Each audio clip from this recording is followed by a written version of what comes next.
Okay, that's brilliant. So let's start off today with regards to this unit, which is the person-centered approach. And in this particular unit, we are going to be looking at understanding the reasons of why person-centered approach is important within the health and social care sector. So what you see on your screens now is essentially, the unit specification. And this unit specification is going to be looking at giving us a bit of a background into what the unit is, how many learning outcomes are there, the credit for the unit, and then how many sessions are we going to look at to try and cover this particular unit as we, go along on studying this for the next few weeks. Now, when we look at this particular unit, person-centered approach, as a concept or as a, I'll put it this way, as a philosophy or as a concept, was essentially introduced by an American physiologist, Carl Rogers. We'll go into a bit of detail on this in the unit, but this particular approach has now become more or less the central core guidance or philosophy of the National Health Service and the health and social care sector in the United Kingdom. This, along with the integrated care approach or integrated care plan and the 6 C's of care, pretty much form the foundation of how care is actually delivered within the National Health Service across England and Wales. Obviously, as you know, that UK is a devolved nation of 4, has devolved powers across 4 nations. So obviously, most of our discussions in terms of the unit is going to be based on the, National Health Service within England and Wales. Obviously, there are interpretations to this, but the core foundation remains the same. And these interpretations would apply differently to Northern Ireland and obviously in Scotland, because there the parliaments have devolved powers, and obviously some part of the national law and legislations can be interpreted differently within these geographies. So our discussions predominantly would focus around the discussion of person-centered approach in the United Kingdom, but some part of the detailing in the unit would focus specifically to the National Health Service within England and Wales. Now, when we look at this unit, we also want to understand that why is it become quite important, and what is the reason why this approach has been adopted in the National Health Service. So when we look at individuals and when we look at them as individual participants, people who are receiving care or they are responsible for their own care, then in this case, the approach of person-centered, that means the approach wherein the importance of building a therapeutic relationship between the carer and the patient becomes important, or the person receiving the care becomes important. And this relationship is based on trust, respect, empathy, and understanding. There are 6 C's of care, and they all would come into the discussion when we look at the core and the essence of person-centered approach. So there are 6 principles as we would look at, and these 6 principles essentially would be primarily important, and they are what we are going to study and understand when we go into this particular unit. Now, this unit has 4 learning outcomes. So we are looking at covering this unit in about 5 lectures. Each lecture would focus on a learning outcome, one learning outcome, and obviously the associated assessment criteria. So in learning outcome 1 today, we are going to be looking at understanding the person-centered values, which are important within the health and social care sector. And within that, we are looking at 3 different assessment criteria and 1 distinction criteria that we're going to be covering using a discussion through the presentation slides. There is quite a lot of indicative content which has been given, and this particular document, which I'm showing you right now, is important, is because you would generally see that when we develop, presentations, or when we look at essentially developing slides and the details of the course and the unit, we are going to be following the guidance which has been given by the awarding organization here, which is ATHE. And this indicative content would be covered in detail when we discuss some of the assessment criteria through the route of presentation and the sessions that we are holding. So each learning outcome has its own indicative content, and this has been meticulously covered in the discussion of the learning outcomes and the presentation slides. There are obviously some associated handouts which are available on Moodle, and a lot of you, who have, not a lot of you, in fact, all of you who have access to the Moodle should have access to this content, and this content should be in addition to what we discuss using the sessions, when we do these sessions, using these tutorials that we do through Zoom meetings. So let me just quickly switch you over to one aspect and show you the material on Moodle as well. So when you are on Moodle, essentially when you log in and go to your particular course, what you're going to be seeing in general is that this particular material for the unit, which is person-centered approach, is going to be organized in this format, and this is what you should be able to see. So you have the unit specification, which I've opened up already. We have the assignment brief, which we'll discuss in the last session. And then you have the presentations and associated articles, which are going to be available to you primarily for the purposes of, additional reading. If I just go into primarily for the purposes of additional reading, and they would then inform you about the details of the unit. So basically all the presentations. So for example, in certain things and topics, if you are not able to cover things in detail, then what we are going to be looking at doing is, although as you can see, the slides are quite worded already, but sometimes even with these worded slides, we are not able to cover everything in detail. And what you will generally see is that we have created additional handouts and documents which are relevant to the topic that you're studying in that particular unit learning outcome, and they would be for additional reading. These will also be quite helpful to you when you at some stage go ahead and do your own assignment. And then when you're writing the assignment, they will be looking at providing you the insights into specifically like theoretical frameworks and examples that you can take apart from what have been covered on the PowerPoint slides by me. So in some cases, you would see there are a couple of handouts specifically for merit and distinction criteria. There are these handouts which are made available, and they would allow you to develop further knowledge and deeper understanding into what we're going to discuss using the presentation. So let's make a quick start now in terms, I think we were a bit delayed today. So what we're going to do is obviously start off straight away with a bit of a discussion on the presentation. And let me just switch you over to the presentation for this unit. I don't know in terms of whether there was a mix-up on the time or what, but I've still got learners joining in, which is great. So looking at person-centered approach. So when we talk about person-centered approach, what do we mean by, person-centered approach? Person-centered approach is nothing but approach of care, which is basically focusing on the needs of the person.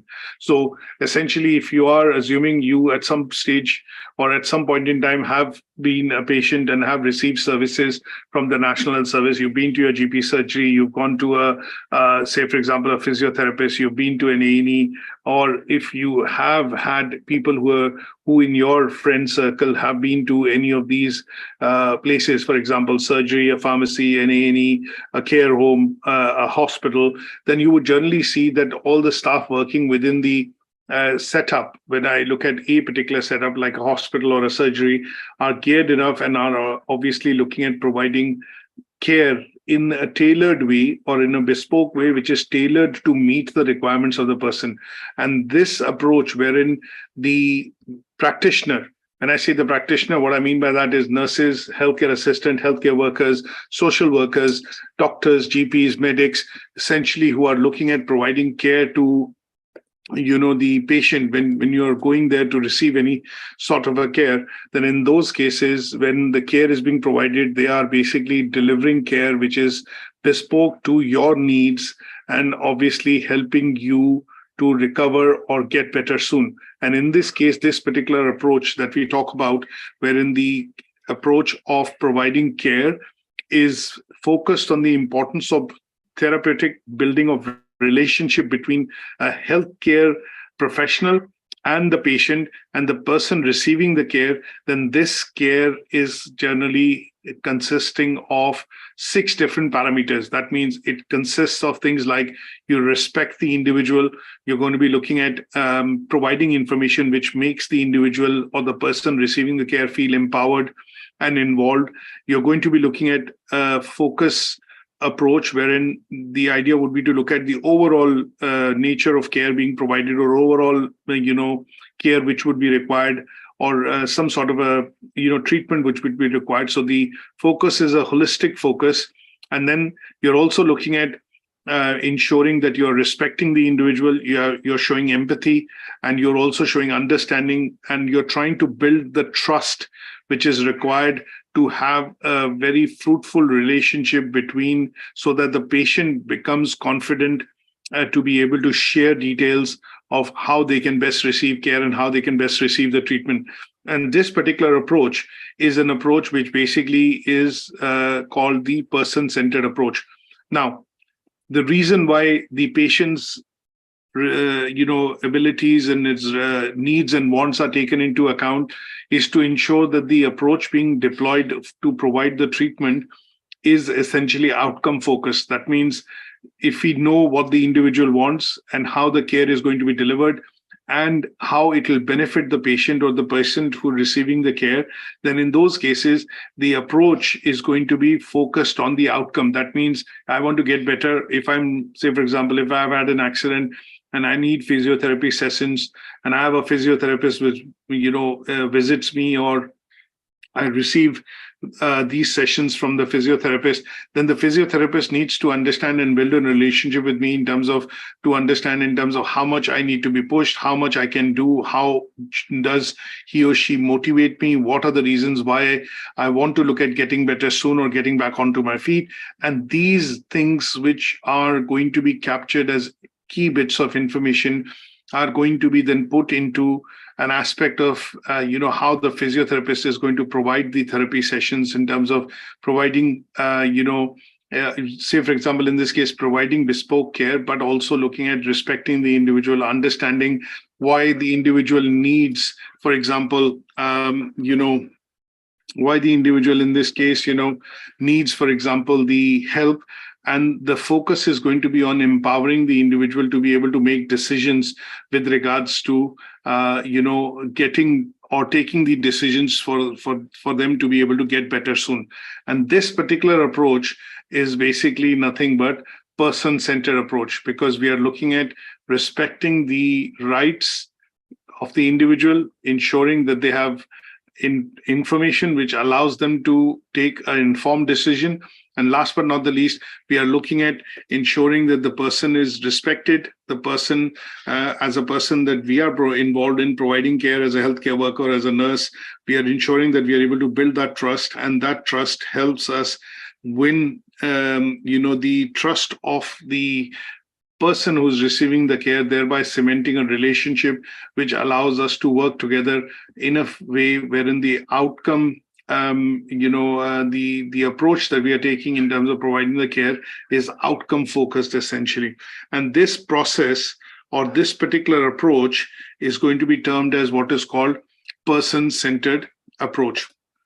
Now, if we look at what are the various things which basically are covered in, person-centered approach. So when we look at the bit in terms of person-centered approach, say what we are looking at is personalized care. And this personalized care is is something which is important, because this requires, for us to be able to understand that we need to put people first. There was a white paper which was released by the government in 2007, and this white paper basically, looking at the concept of putting people first, was essentially introduced by the government. And this approach of putting people first outlined the vision of the government in terms of what they wanted to do with regards to specifically, looking at building this approach into the National Health Service. So when we talk about person-centered approach in particular, we are looking at, focusing on explicitly that as a person, as a carer, we are going to treat that person as a professional, and that the whole ideology around that would be that we are going to help the person get better.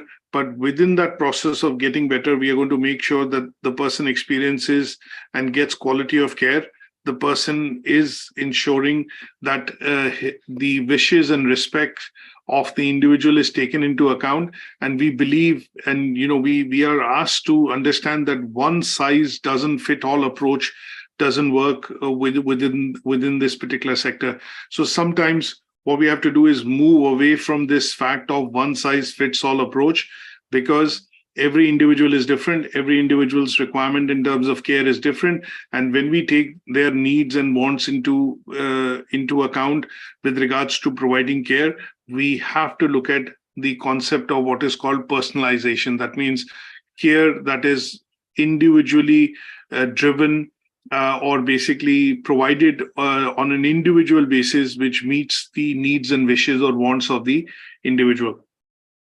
Now, this particular concept of person-centered approach, if we go into a bit of a background, was also referred to as what is called client-centered therapy.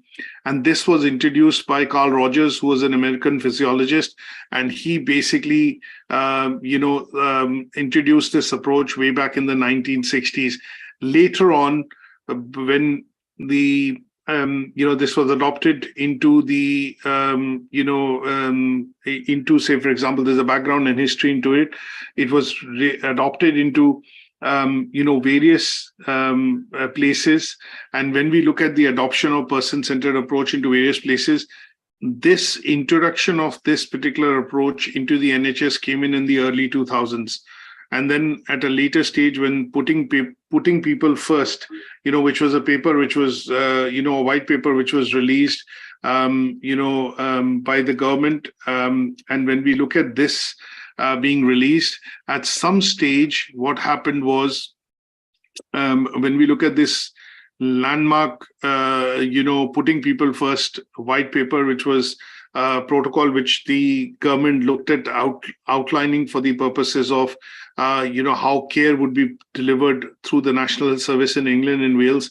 At some stage, this approach, when it was introduced into the National Health Service, ensured that it formed one of the key foundations of, the person-centered approach. So later on in 2010, when the NHS Act was introduced, this approach was incorporated into the National Health Service, and obviously became one of the key important things of how care would be provided to people when we look at the whole concept of obviously delivering care through the National Health Service within the health and social care sector.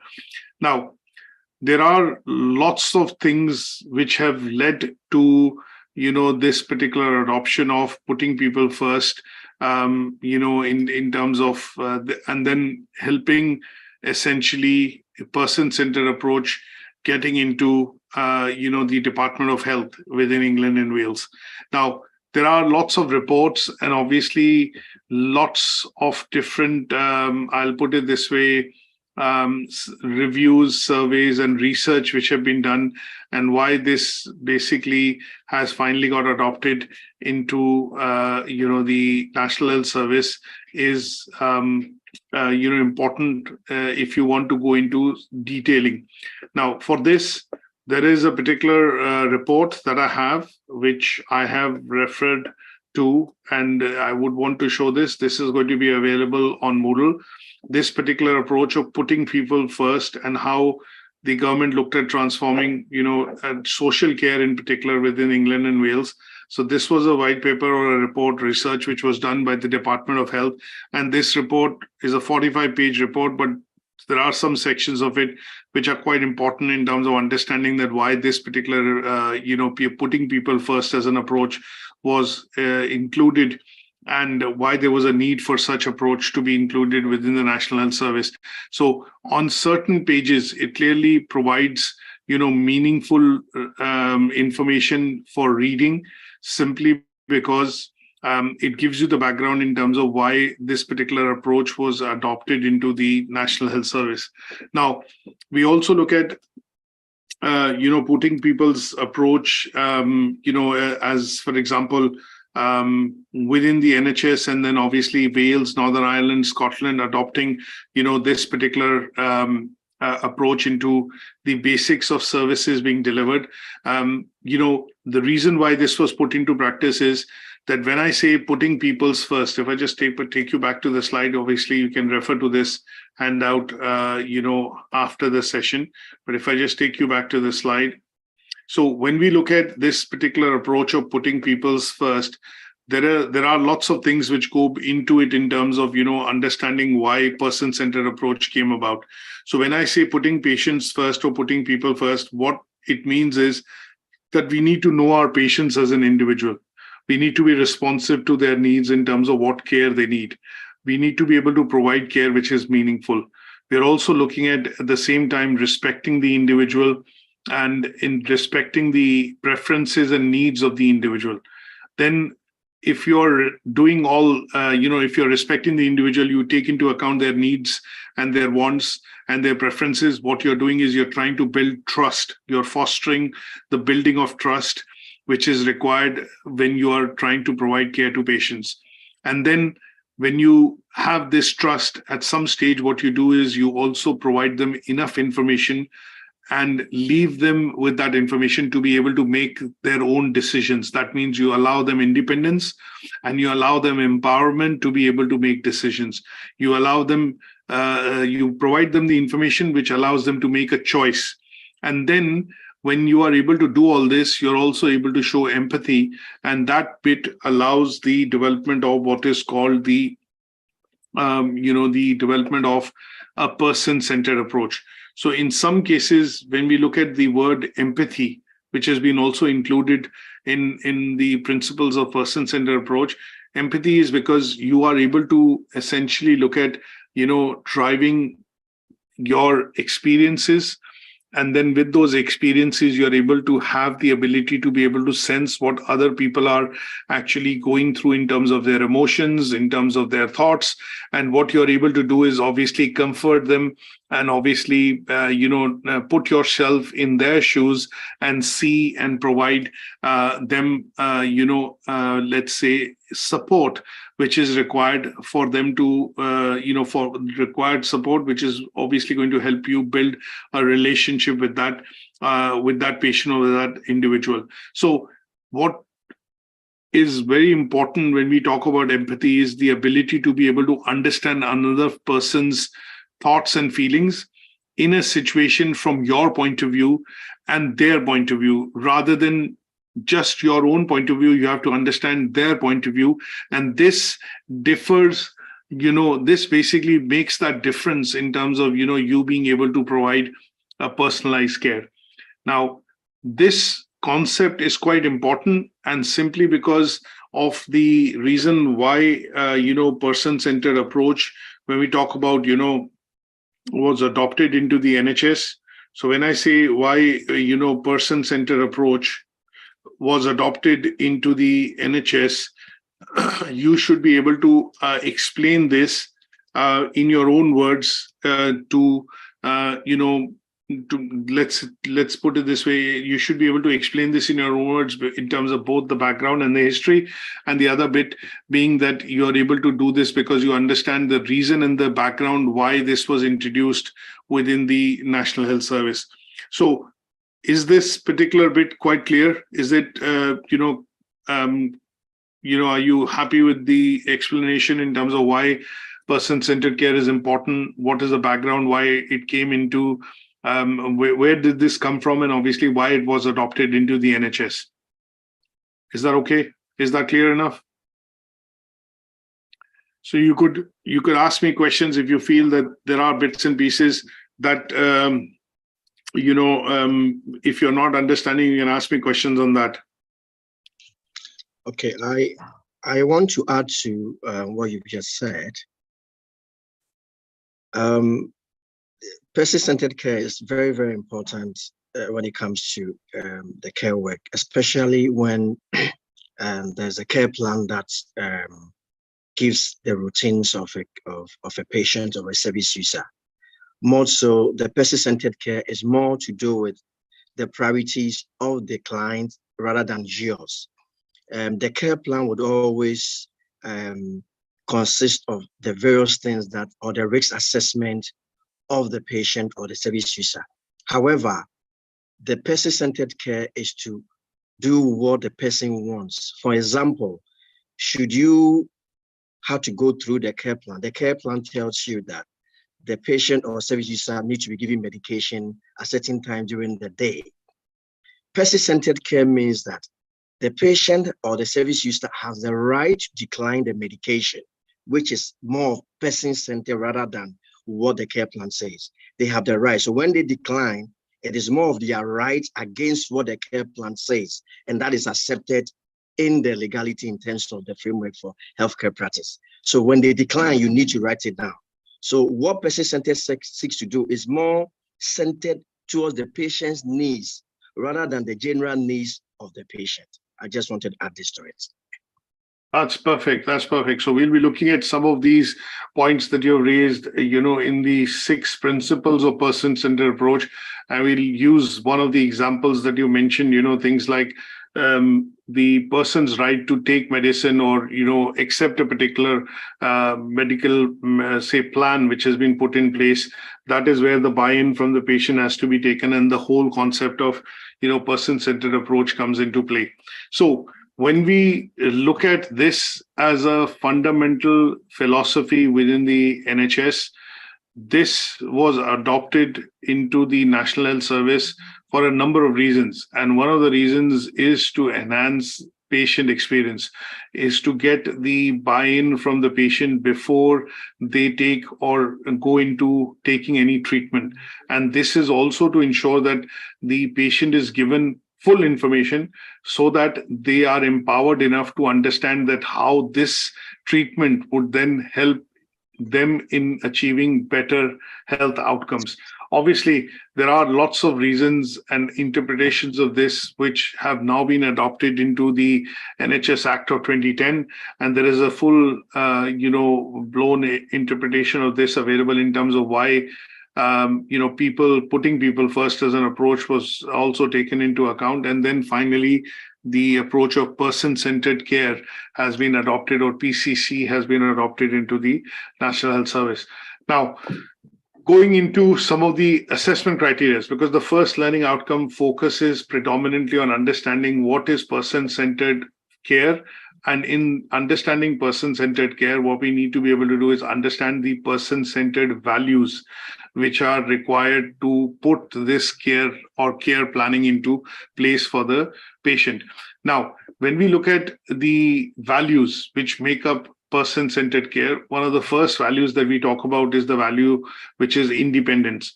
So when we look at patients and when we look at giving them information, we also would want them to have the independence to be able to, make their own decisions. They should be given the information and they should feel that they have been given this information and they feel empowered to be able to then make independent decisions, whether this is something that they would want to go for, this is something that they would not want to go for. And a case in point that I would mention here is sometimes when people have to undergo surgery, for example, there are risks to this to the surgery that they are going to undertake. If you're diagnosed with, say, for example, an illness, and that requires you to undertake surgery, then at some stage, what will happen is, if you wear the thinking hat on, what tends to happen is you go to your GP surgery, the GP recommends a number of tests, but after a number of tests and the results come back, and they understand and they come to a conclusion that this particular treatment would require surgery. What then will happen is you will have a consultation with a team of, let's say a team which will be consisting of a consultant, maybe a doctor who would operate. There will be surgeons, there will be a clinical nurse, and there will be support staff which will probably get into a consultation with you first to provide you all the information which is required for you to understand that why do you need to have a surgery? Is there an alternative to the surgery? Can this be cured by medication? Or are there alternative routes through which this can be, cured? Now, this part wherein the imparting of this information is done by a specialist team, even before you go into the process of undergoing surgery, shows and highlights the importance of independence that is built into the person-centered values, because it is just going to be it's not going to be let me rephrase it. It is not going to be anybody else who says or influences you that you need to have surgery. You need to be able to make an independent decision, and basis the information provided, you need to come to a conclusion whether this is something that you will go for or will not go for. And that is why independence tends to be one of the first values we look at studying when we talk about person-centered approach. Now, what do we mean by individuality? That's the second value that we look at, because every individual is different and no one approach fits all. That is where individuality comes in. So what we would want to be able to look at is that when we talk about an individual and when we talk about a treatment which is specific for a particular person, then we need to be able to look at that individual independently of any other type of people or persons that have had received this particular treatment. So individual means you are looking at every individual differently. Every individual is different. Their needs and wants and preferences are different. And that is where we would look at individuality. Now, individuality also means that, because sometimes when you look at personal beliefs and you look at values and what you believe in, that also is influenced to a certain extent by the background and the culture and the values that you believe in. And that is why individuality also matters when we talk about person-centered approach. Now, sometimes we also look into with the aspect of privacy. And the reason why we look at privacy is that at some stage when we consider individuality, we also need to be able to look at privacy for an individual, is because when you are dealing with an individual, you're also looking at ensuring that some part of the information about that individual is kept private. It is not discussed with any other individual, or unless the approval or the permission from the person is given, that would not be discussed with any other person. And that is where to a certain extent, data protection and privacy comes into place. And that is where, when somebody is receiving, say, for example, if you're receiving personal care, and obviously you have your individuality. When I look at saying individuality, you have your values, beliefs, and your culture. What we will do is, if you're looking at the individual and there is if the doctor has to inspect or has to look at you, then obviously there is a sense of privacy which has to be maintained. And in some cases, you would see a curtain is drawn, a door is, obviously the inspection or the discussion with the doctor might happen behind closed doors. And this is to respect the privacy of the individual, because sometimes information shared between the patient and the practitioner, in this case, doctor, nurse, healthcare worker, has to be kept private, and you would not be happy if this information falls into somebody else's hand, and that is where privacy as an aspect also becomes important. We then look at one of the other values, which is partnership. Now, when we look at partnership, obviously in the NHS, what we see is that partnership is quite important, simply because when we talk about care being provided within the National Health Service, we look at the role of partnership essentially between various different players. So when we talk about partnership, we talk about partnership with private players, we talk about partnership with other professionals, we talk about partnership with other chartered bodies, which are a part and parcel of the Department of Health. And under the Department of Health, they set guidelines, and they also would adhere to guidelines and following those laws and legislations which are acted out in the Parliament. They would then look at those laws and create guidelines and processes which are then to be implemented within individual setups. So here, the partnership between different providers, which is not just setups, but partnership between family members, extended family, friends, and individuals who are receiving care is important. So in this case, when we talk about person-centered care, what we are looking at is sometimes the person would need support from a range of individuals or people within the extended setup. And this could be family, extended family, friends, near dear ones. And that is where partnership also is very important. One of the examples that I'll give you a partnership here is assuming the fact that if you have had an accident and you had a plaster, in order to, obviously you had broken bones, and because of which a plaster was put on, there is some part of primary care which is going to be delivered through the hospital, through the A&E department. And after that, some part of that care will actually come from the community service, or maybe the local, your own local surgery, or in some cases, it will come from visits which are happening from social care workers to your home, because they might help you initially to get along with doing your daily functions.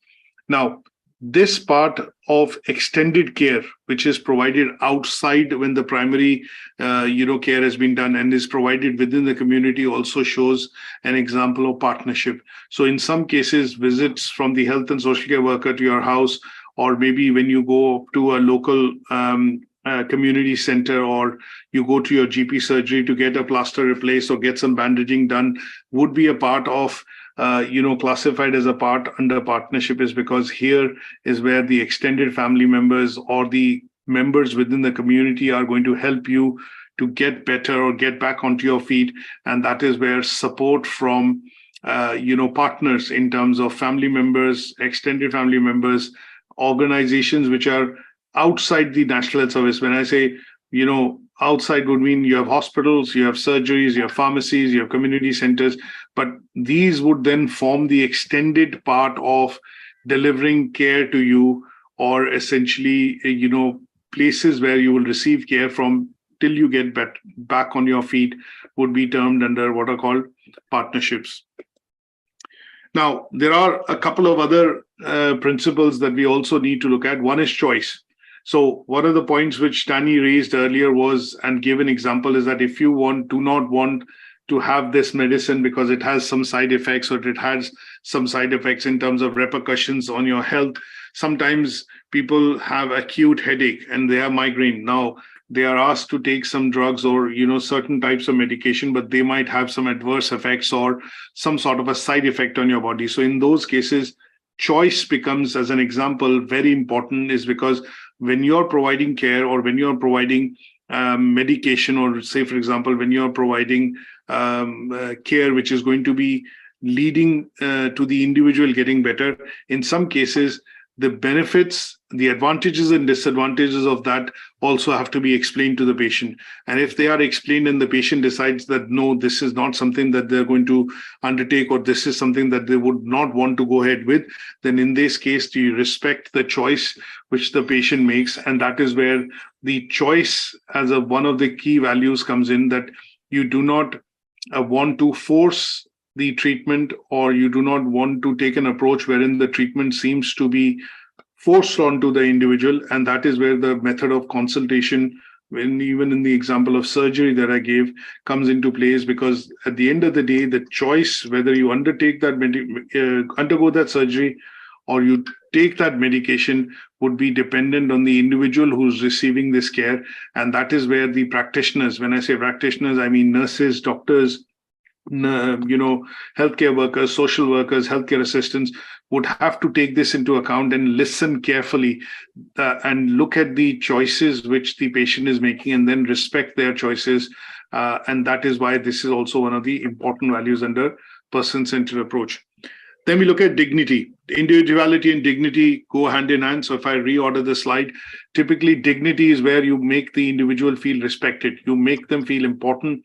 And this is where you're looking at respecting their rights in terms of what they want to eat, how they want to eat, when they want to, look at bathing or washing and things like that. And that is where you're going to be providing them the dignity. So when I say dignity, what I mean by that is basically sometimes when people have to look at, receiving care, they want to ensure that they are being given the dignity, which is the quality of being worthy of honor or respect. You're respecting them, you're ensuring that you're taking into account and also preserving the individual's, right to be able to make decisions and get the information and look at then decision making. You're not rushing them into taking any decision, or you're listening to them patiently. And these are things that will be accounted for when we say that one of the clear values of person-centered approach is dignity. An example, sometimes some people, feel shy, they feel quite bad about that. If you were, say, for example, in the hospital and you were your wounds were being dressed or you were being changed, and there was no proper privacy and respect provided, and that would be in the area or the remit of what is called dignity. That means curtains should have been pulled. They should have asked whether they should be able to change your gown, or if they're helping you to change your gown after the surgery, then are you in a space wherein you feel comfortable that this can be done, and my individuality is not compromised, my honor is not compromised. And in those cases, you look at this aspect of dignity also being taken into account. Now, one of the other so when we talk about the 6 or 7 values, sometimes they're also classed under as 8 values. We talk about rights. Now, individuals' rights, right to say no, or right to say, say that this is something which is not I'm comfortable with, or this is something that I'm not going to do. So when we look at rights, every individual has their right. They have a right to choose. They have a right whether they would want to go ahead with a particular treatment, take this medication, or undergo and receive this care. This will all be dependent on the individual, because one of the key values under the person-centered approach looks at the identification of what is called the rights. So when we look at rights, what we are looking at is essentially individuals' ability to be able to say no. And that would mean, taking into account their rights and their wishes while you're offering the care required by the patient, in a particular setup. So, for example, here in this case, sometimes what tends to happen is when healthcare workers, if I look at a care home, an elderly care home, you have change of shifts, which happens at 8 a.m. in the morning. There are nurses which will come, people which will be taking leave. They will do a handover. But after that, what you generally see is that the new staff or the new members who have started the shift will go and meet some of their patients or meet some of the elderly people who they are responsible for. And they will start with the basic exercise of changing the sheets, or maybe changing the clothes, or maybe giving them a wash. And in some cases, if the person is not feeling okay and the person says, no, I don't want to do this, then you're asking them the right questions to be able to understand that why they don't want to do it. And in some cases, if they do not want to, say, for example, change or have a wash or need help at this moment, they would say, okay, can I get 5 minutes? And what you would need to do in this case is respect their right by saying, okay, I'll come back to you later. When you're ready, you'll give me a shout. And that is what the aspect of rights would be when we talk about, rights under the person-centered values, or values of person-centered care. Is that okay? Anybody, any questions on this? Okay, good stuff. Okay. Let's go to the second assessment criteria, wherein we are talking about, a bit of a background and history in terms of how we looked at person-centered approach came about. So when we talk about, this is something which I briefly mentioned in the beginning, but this is a task or an assessment criteria which primarily is going to focus in terms of why this approach was developed, who developed this, and how it was adopted into the NHS. So we look at the beginnings of what is the person-centered approach, and it was initially something which was, started by, or, first discovered or proposed by Carl Rogers. He was an American psychologist, and he started what is called the client-centered approach. And this approach, which he started, in the late 1950s, early 1960s, today has come to be known as what is called the person-centered care, or PCC as we call it. Now, this approach, which he introduced initially, was termed as unconditional positive regard. There's a bit of a background about it.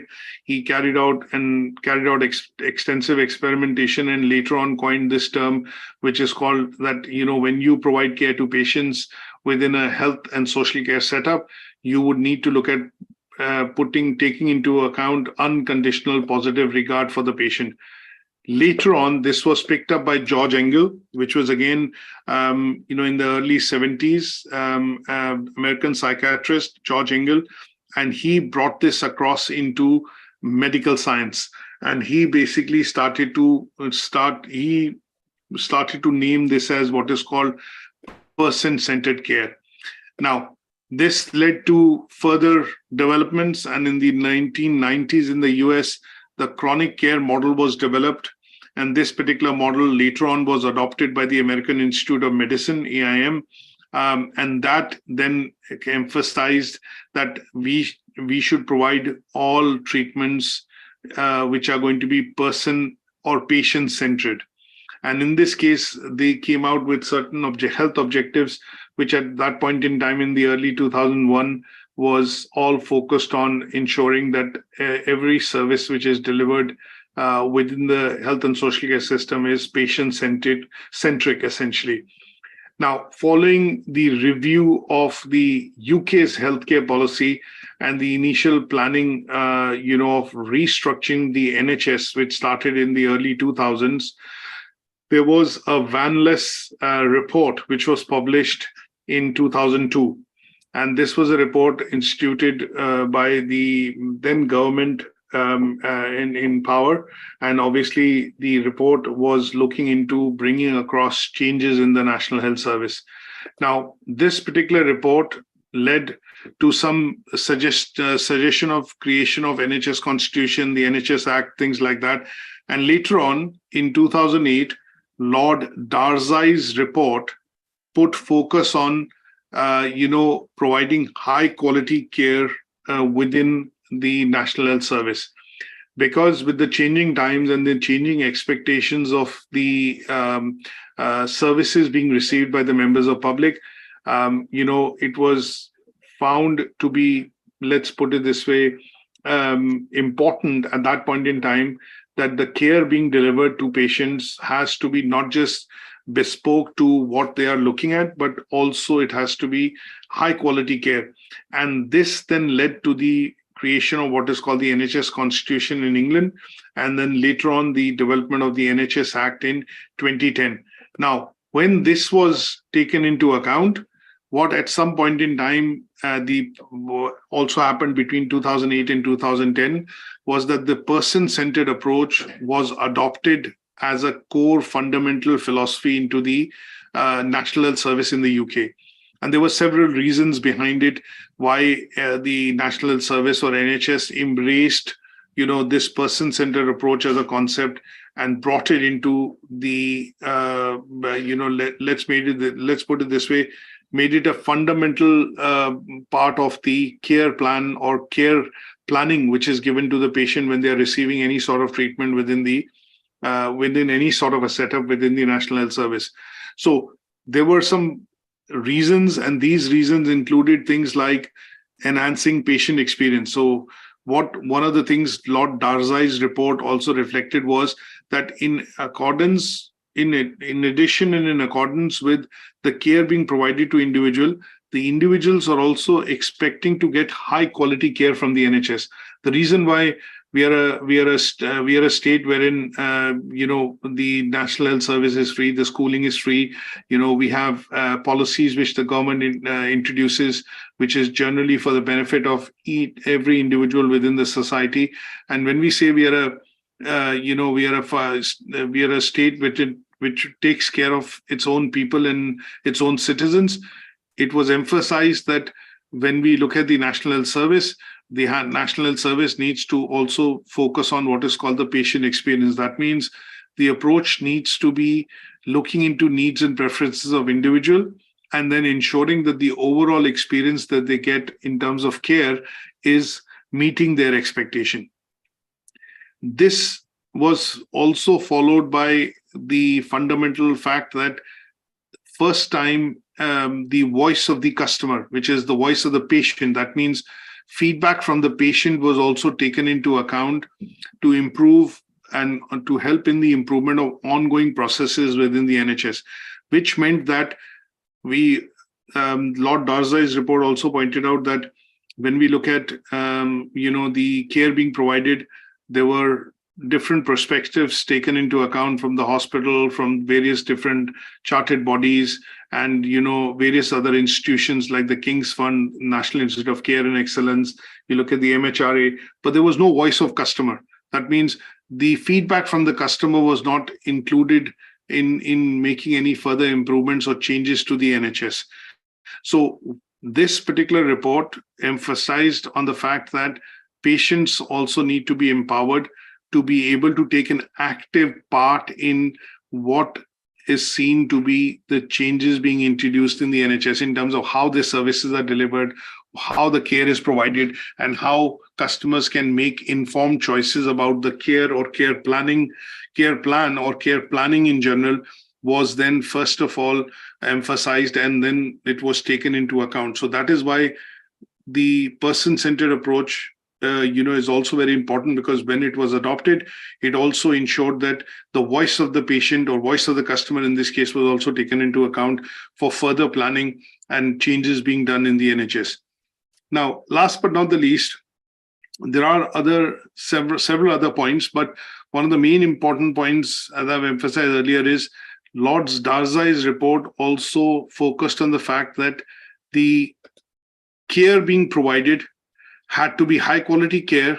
And one of the points which I made was that the approach was changed to outcome-centered approach. That means the approach, when you have the involvement of the patient and you have the buy-in from the patient, you have the voice of the patient or the voice of the customer in this case also being taken into account for feedback, then should help improve the outcomes which are expected to be delivered when this care is designed for the individual. So when care was designed around the individual goals, preferences, and their circumstances, it was more likely that it is going to be more effective in achieving the outcomes which are required from a patient's perspective. And this was, something which was taken into account when we talk about, introducing person-centered care. Because when we look at desired outcomes, we look at individuals' preferences, needs, wants, and their, personal parameters like dignity, privacy, and decision-making also into account, which ensures, one, the NHS gets increased patient satisfaction. It gets to achieve the outcome which is required because there's a buy-in from the patient. It empowers the patients in terms of ensuring that their feedback is taken into account. And then last but not the least, it overall enhances the experience of treatments or the kind of treatments which patients undergo within the NHS, because every individual and its circumstances are quite different. And by taking into account their reasons of why they want to receive and how they want to receive the treatment, ensures that NHS is able to achieve efficiency and effectiveness, and also ensure that they are including patients' feedback into it. And that is why person-centered approach as a concept was taken into account within the within the NHS and its constitution when this was created in 2010. So this is the background and history behind, how person-centered approach or person-centered care as an approach was adopted and, adopted into the National Health Service within the UK. So we see the origins of this starting with some experiments and research being done by Carl Rogers in the early 1960s, then being further elaborated by the psychiatrist George Engel. Then we look at this being adopted by the American Institute of Medicine, and then within the UK Health Service in 2000s, followed by two reports, the Wellness Report and then the Lord Darzai's report, which basically enshrined it into the NHS Constitution in 2010. Is that okay in terms of the background? Is that clear enough? Right. So let's go across to the third assessment criteria, which is looking at what are the challenges that we face in person-centered approach. Now, there are lots of different types of challenges that we can encounter, and we can look at them by a lot of examples. What are the challenges that we can face when we are trying to implement a person-centered approach in the treatment that the patients are receiving? Now, there could be challenges when we take into account the 6 or 7 values. You look at values like dignity, independence, privacy. You look at, choice. You look at respecting the individual rights, and you also look at their individual independence in terms of making the decisions. Now, when we look at these, 8 values of person-centered care, they can also create challenges for practitioners when we are trying to deliver the care related to the person-centered care plan. Now, what kind of challenges can come up? Now, there are lots of different challenges, and what I have done is in the slide looked at some broad challenges that we could face. One could be communication. There could be a challenge around communication, because if there is a difference in culture or in terms of where we come from, in terms of our values and beliefs, and if the individual providing the care does not understand the values and beliefs and is not able to understand and comprehend what the patient wants or is communicating, then in those cases, it can create a communication challenge.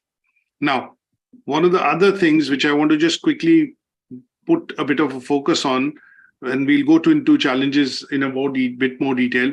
Why do we need to look at challenges? The reason why we need to look at challenges is that we need to improve the quality of care being provided. We need to be able to tackle problems and issues, and we need to be able to create a culture wherein it is conducive enough for the patients to be able to receive care which is meeting their requirements. Now, these are the main reasons why we look at how care can be provided to the individuals if they are receiving any sort of a care, whether it's healthcare, mental health care, clinical care, but any sort of primary care or secondary care that you're receiving from the National Health Service. Now, there are lots of challenges which can happen, and these are the reasons why we need to improve and work on these challenges so that at the end of the day, they can be overcome and we could provide care to the individual, using this approach of person-centered care. Now, let's look at some of the practical challenges. There are lots of challenges. If I think of challenges that I can look at, if I take into account individuality, independence, privacy, dignity, choice, one of the clear challenges that I could look at is time, which could be one of the clear challenges which comes across, because everything needs time. You need to be able to have time to be able to understand the patient, build a relationship, understand what they want in terms of their values, beliefs, their treatment, and how it can be tailored best to meet their requirements. So there could be time constraints or time related challenges which could put additional pressures on resources. And obviously, when I say additional pressure on resources, it could be financial resources, it could be, equipment-related resources, because we are looking at understanding the needs and requirements and wants of the individual. And in a busy, setup of National Health Service, when you look at, care being provided to different types of patients or thousands and thousands of patients, this could be one of the general challenges that we face.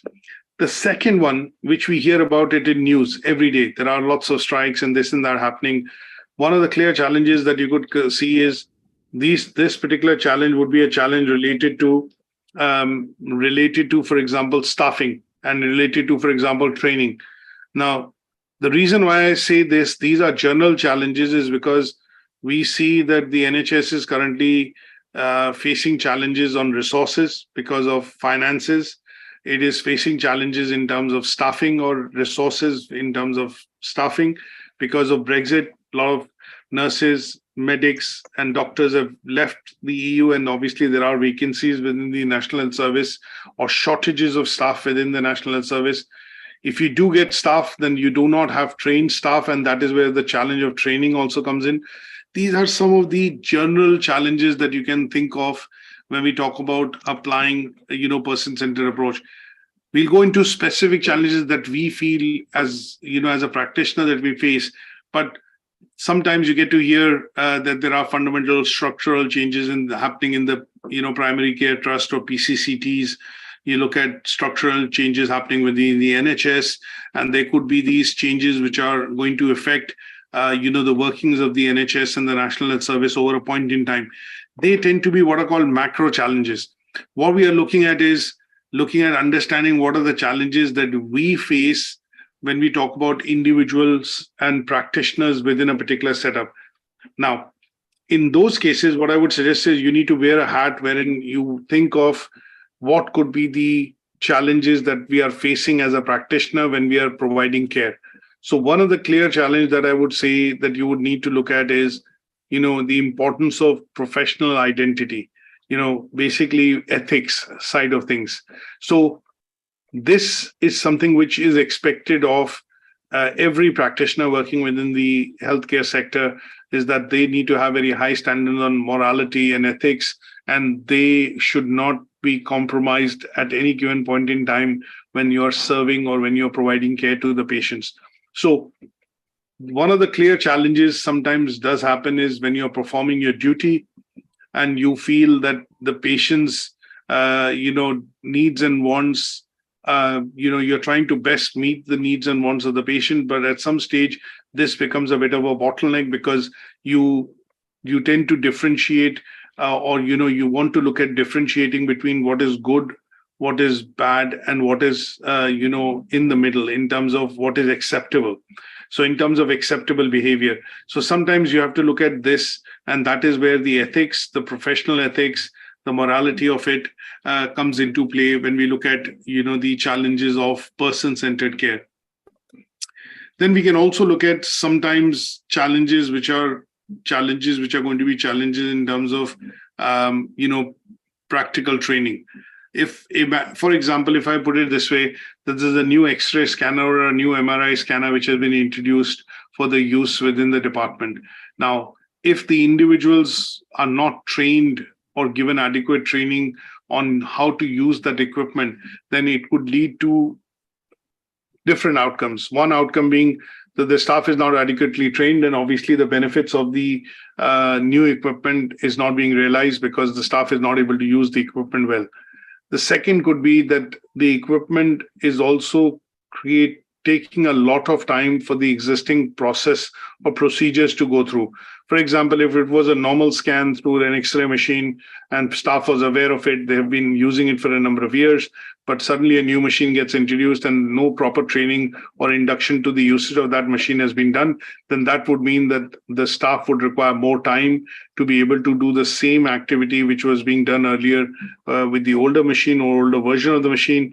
And training becomes an important part in those cases because it will help the radiographer or the clinicians who are essentially involved in doing X-ray or using that machine. If they were adequately trained, then this would have meant that patients would not need to go through the scan again and again. Sometimes it does happen that you've undergone a scan and the scan results have not gone correct. You want to go and do another scan. And in some of these cases, exposure to harmful radiation cannot be done too many times, and this can lead to further complications. So in those cases, practical training becomes very important because it is required to ensure that people working on that equipment have a very good understanding and are able to manage the tests or the scans which are done with that equipment first time, every time, rather than having to repeat them because they can be detrimental to the health of the patient. So in some cases, when you look at scans, for example, being done, the patient might not be comfortable having a scan. And in this case, the independence and choice comes into play. And that could pose, again, a bit of a challenge that you have to sometimes explain the patient that why, they need a scan. They should not be afraid of undergoing a scan. The machine does not harm or have any harmful after effects in terms of the scan. And in some cases, this would require additional time and effort because the patient would not agree to undergo a scan simply because they've had maybe some information or notion or some background that they do not feel comfortable undergoing a scan with that machine. And in those cases, you would generally see that practical training, not just in terms of handling the equipment, but also conditioning and also explaining, providing the information from these individuals, which are radiographers who do the usage of these machines, is important because they are able to communicate effectively with the patient, and this allows them to overcome any sort of a challenge which they may face when the patient is not receptive to undertaking the scan.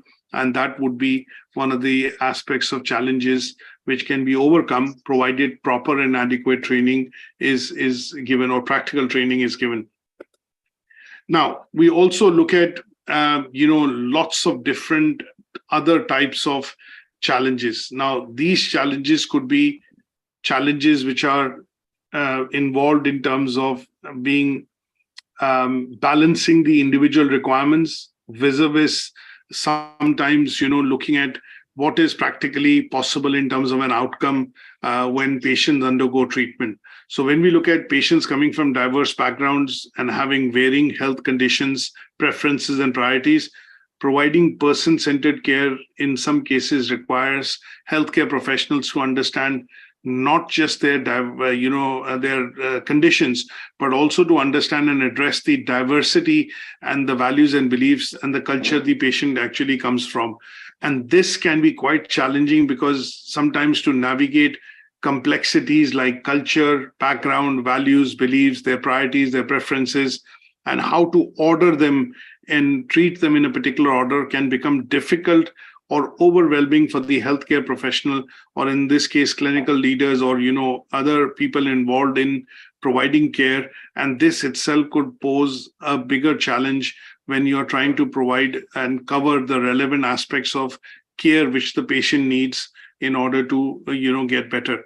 So sometimes challenges can be overcome by providing additional information, by looking at effective communication, by looking at collaboration with other, individuals within the team, because you would generally see that sometimes people from different teams can come in and obviously help overcome the challenge. And one of the concepts that we also look at, in terms of multidisciplinary team working happens very effectively within the National Health Services, because sometimes when you look at an operation being done, you have different types of medics or doctors, around that particular surgery table. There could be an anesthetist, it could be a surgeon, a doctor, a consultant, nurses, trained nurses, clinical nurses, a physiotherapist. They might all be present in one room. And the reason they would be present in one room is to ensure that any sort of difficulty or any sort of challenge which comes up, they are able to overcome and hopefully provide the effective treatment which is required by the individual. So in some cases, you would generally see that what we need to be able to do in this particular aspect is to talk about the challenges, which could be faced when person-centered care as an approach is taken to provide services to the patient. And apart from some of the general challenges, which could be around communication, structure, resourcing, or, staffing, we need to be able to look at, certain challenges which are specifically pertinent to and related to person-centered care, which is challenges of ethics. We are looking at training, we are looking at team working, and we are looking at obviously challenges which are related to complexity and diversity of patient needs. And sometimes these can be difficult to balance against individual preferences and evidence-based practice. And that is where these challenges need to be overcome by using communication and, multidisciplinary team working, MDT, and the approach which is looking at understanding and training the healthcare professional staff or practitioners in particular to be able to deal with complexity and diversity when they are dealing with patients which come from different backgrounds and obviously different values and beliefs. So any questions on this assessment criteria so far? Right, this brings us to the last assessment criteria, which is looking at, recommending ways to overcome these challenges. Now, we have discussed these challenges in detail. What we want to be able to now look at is come up with what are called recommendations in terms of how do we overcome some of these challenges. So when we look at recommendations, we will look at falling back into, a few important points.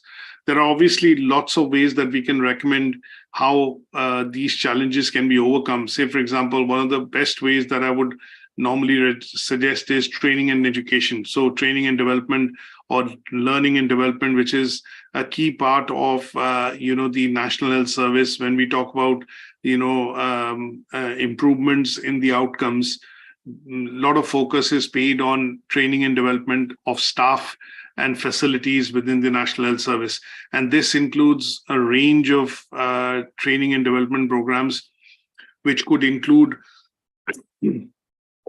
these training and development programs could include, communication, improvement of interpersonal skills, looking at understanding, things like, let's say, effective working together as a team in general, allocation of more resources, obviously looking at providing clear leadership, and then last but not the least, looking at a continuous process of change.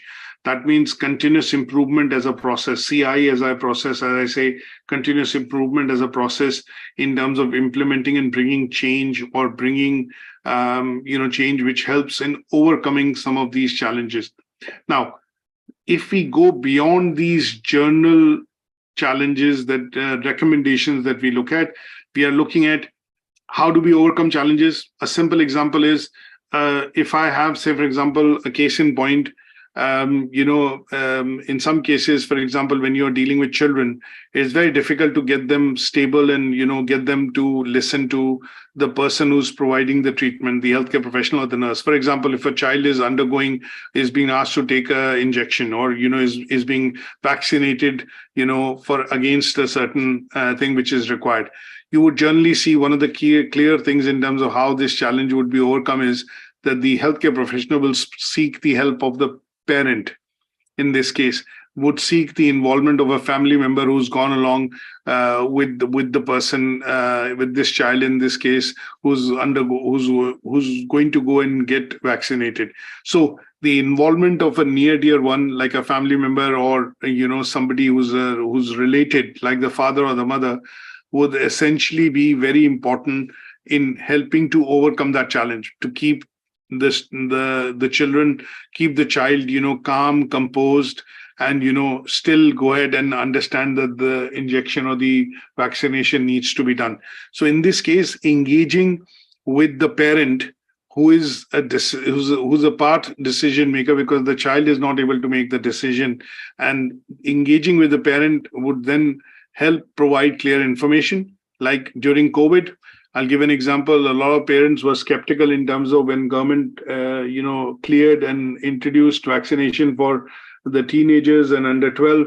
Now, a lot of parents were skeptical in terms of, how they were skeptical that we don't need to look at getting the child vaccinated, because there were lots of myths around the fact that this vaccine would stunt the growth of the body, or, would adversely affect, the children under a certain age. And in this case, what tended to happen was that this particular challenge was overcome by providing information, by dealing with parents and providing them information to ensure that they were able to understand that how this is going to benefit the children and keep them away from harm's way. Not, they're not helping. This vaccination was essentially helping build immunity, natural immunity, by inducing the vaccination into the child's body, and this would then ensure that children would not be affected by the COVID-19 virus. So the challenge was effectively overcome by taking into account, speaking to the parents, getting them involved, giving them information, providing proper communication, and giving them enough information which allowed them to understand that there is no benefit, no side effect, or no detrimental effect to the vaccination or COVID-19 vaccination. And that is where the government was able to then look at, overcoming this challenge of the vaccination for the teenagers and under 12. So this is one such practical example that you can look at. And when we talk about, some of the challenges, when we talk about current practice and person-centered care as a practice, what I've also done is I put in a bit of a table which primarily shows that, how the, person-centered care as a practice, as a model, has helped overcome some of the current challenges when we apply the PCC approach as against the conventional practice approach, which is primary care approach, which was available in the NHS prior to 2008. So in the distinction criteria, in order for us to be able to achieve distinction, we need to be able to make a couple of suggestions and recommendations via maybe bullet point, but should be able to clearly explain with an example. Like I've given an example of the COVID-19 vaccination, and give a clear example here and explain that how taking into account and taking the buy-in from parents and the family members involved, the COVID-19 vaccination was successful, or the government was able to drive a successful program of vaccination by effectively communicating with parents and the key stakeholders in the family, and also ensuring that they had information regarding that there were no side effects. And effectively, when I say they, I mean effectively the government was able to, demystify and do away with all the myths which were associated that COVID vaccination for the under 12 was not suitable. And later on, with the information and communication with the parents and the key stakeholders, they were able to successfully drive, this particular campaign, and that ensured that we had lesser number of fatalities with younger children, when the vaccination drive started. So this would be looking into giving recommendations of how sometimes these challenges can be overcome by training and development, by better communication, by better resource allocation, and also involvement with key members by taking up an example, and that would help you achieve the distinction criteria. Is that okay? Any questions on this so far?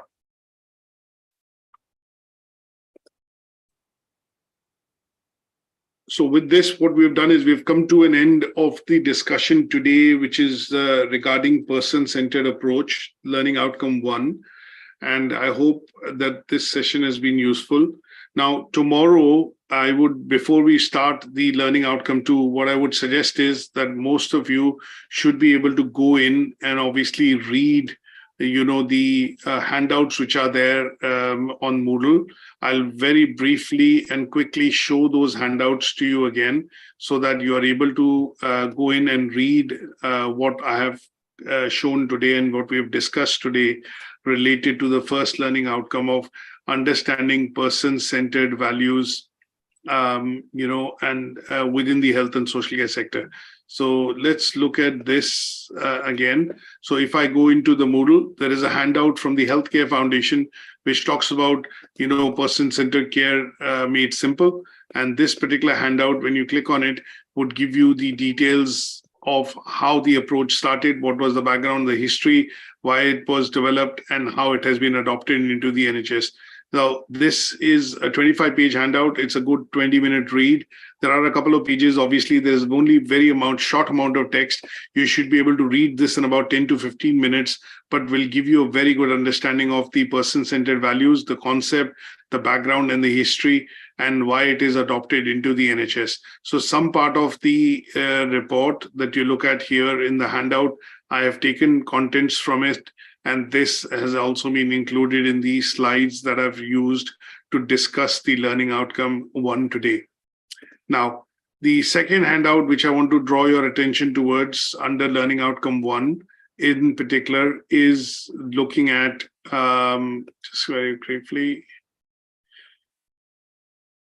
is looking at this particular handout, which talks about the learning outcomes in terms of, some of the discussions that we've done, challenges that you face, and how these challenges can be overcome. So this is an extract from a book which talks about these 3 points that we have discussed as assessment criteria, and they're quite nicely explained in this 4-page handout.